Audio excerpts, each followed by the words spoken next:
છે અને ફ્લેશ સાથે બધાની ફ્લેશ એક સાથે 1 મિનિટ ભાઈ પેલા બધાની એક મિનિટ ચાલે બધાની વીઆઈપી માં બેઠા હોય તે પણ સામે બેઠા હોય તે પણ અને સામે બેઠેલા તમામ વ્યક્તિઓને મારી નમ્ર વિનંતી છે જો હનુમાન દાદાને માનતા હોય અને આપણી પાસે મોબાઈલ હોય તો ખાસ ફ્લેશ સાથે આપણે સૌ લોકો હનુમાન ચાલીસાની શરૂઆત કરવી હજી ઘટે છે ગણપતિ સામેના ભાગમાંથી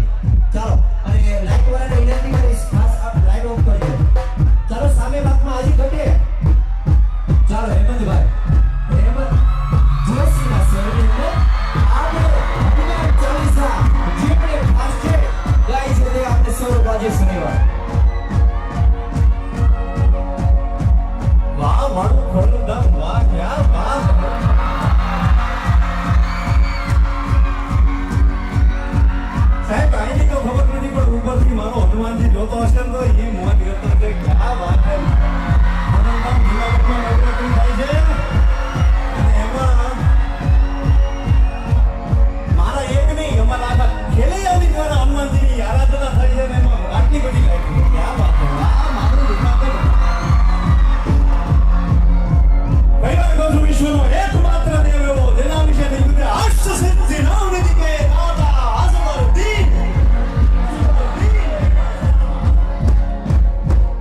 રોજ મારી યારે સેલ્ફી લ્યો છો બરાબર એક સેલ્ફી હું તમારી યાર લઉં બરાબર વાહ અને ખાસ હેમંત જોશી ઇન્સ્ટાગ્રામ ની અંદર ખાસ ફોલો કરજો અને આજે સરસ મજાની હનુમાન ચાલીસા આપણે ફ્લેશલાઇટ સાથે બોલ્યા છે એ પણ સ્ટોરી કરજો કરશો ને આગે ના વાહ જો આયા બધા અમારા આમ કહેવાય ને કે હવે જુનાગઢમાં ઘર જેવું થઈ ગયું છે ભાઈ બરાબર એટલે એક વાત નાનકડી કહી દઉં કેમ કે અમારા દ્વારકેશભાઈ અહીંયા આવો અહીં નથી કહું આ બાજુ આવો આ દ્વારકેશભાઈની શ્રી કૃષ્ણ ઇવેન્ટના નેજા હેઠળ પહેલી